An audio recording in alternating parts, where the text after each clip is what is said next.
बच्चों, कैसे हैं आप सभी? मैं आशा करती हूँ आप सभी लोग स्वस्थ एवं प्रसन्न होंगे। आज हम हमारा पाठ निबंध लेखन को पढ़ेंगे और समझेंगे। तो आइए इस पाठ को प्रारंभ करते हैं। यह है पाठ 21 निबंध लेखन।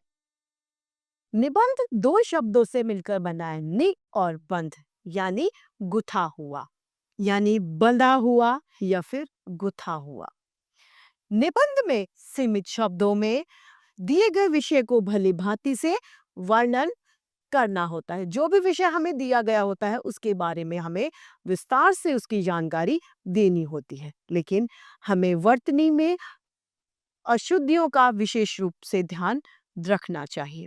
दूसरा, प्रभावी भाषा का प्रयोग करना चाहिए।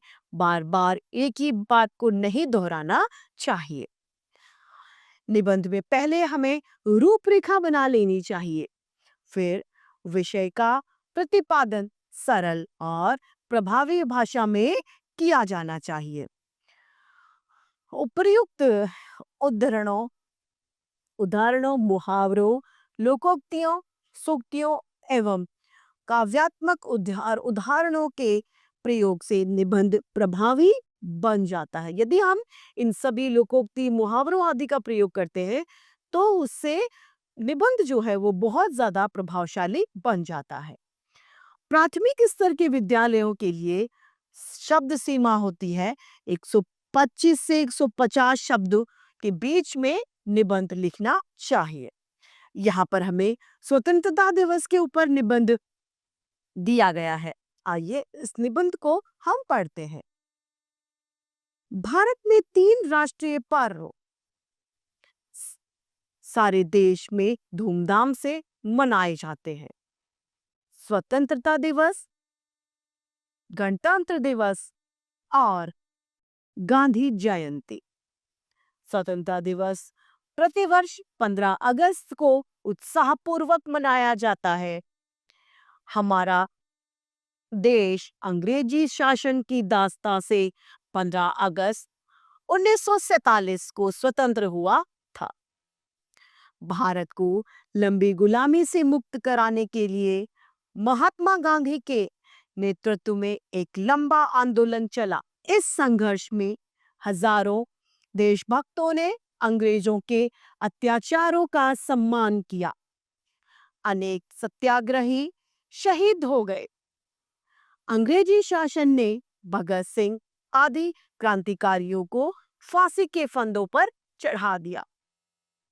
उन्हीं के बलिदानों के परिणाम स्वरूप हमारा देश आजादी की सांस ले सका है।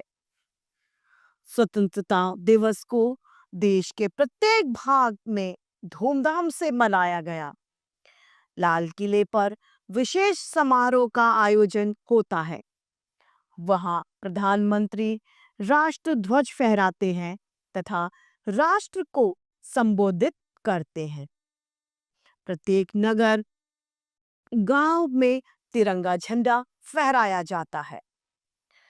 इस पावन दिन हम देश प्रेम, त्याग एवं बलिदान की शपथ लेते हैं।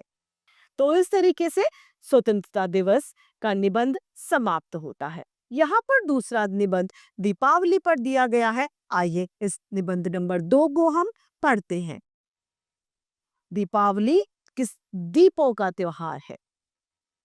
त्योहार हमारे जीवन में खुशियां लाते हैं। इस त्योहार से जीवन में सुख समृद्धि आती है। यह त्योहार प्रतिवर्ष कार्तिक मास की पूर्णिमा को मनाया जाता है। यह त्योहार वर्षा के उपरांत आता है। इस त्योहार के साथ शरद ऋतु यानी सर्दियां भी आ जाती हैं। इस त्योहार की तैयारी कई दिन पहले से ही शुरू हो जाती है। त्योहार से पहले घर, दुकानों की सफाई और पुताई का काम होता है। 2 दिन पहले धनतेरस आती है जिसमें बर्तनों की खरीदारी की जाती है। वैसे यह त्योहार 4-5 दिनों तक चलता है जिसमें भैया दूज भी सम्मिलित है। दीपावली के दिन घरों को खूब सुंदर सजाया जाता है। रात को रंग बिरंगी रोशनी की जाती है। सारा वातावरण रोशनी रोशनी से झिलमिलाने लगता है। लोग गा उठते हैं कि जगमग जगमग दीप जल उठे, चमक उठी है रजनी काली। रात्रि के समय बच्चे, युवक, युवतियां सभी पटाखे जलाते हैं, फुलझड़ियां जलाते हैं।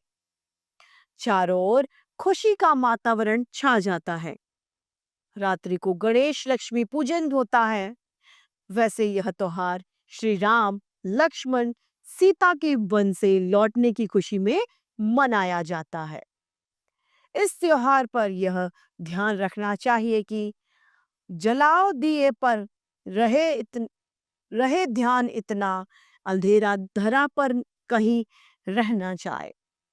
कहाँ पर? धरती पर कहीं भी अंधेरा रह न जाए। तो इस तरीके से निबंध लिखा जाता है। निबंध की प्राथमिक कक्षाओं तक निबंध की शब्द सीमा 125 से 150 होती है। निबंध में प्रभावी भाषा का प्रयोग करना चाहिए। इस तरीके से यह पाठ निबंध लेखन समाप्त होता है। मैं आशा करती हूँ आप सभी लोगों को यह पाठ भली भांति रूप से समझ में आया होगा। तो आज के लिए इतना ही।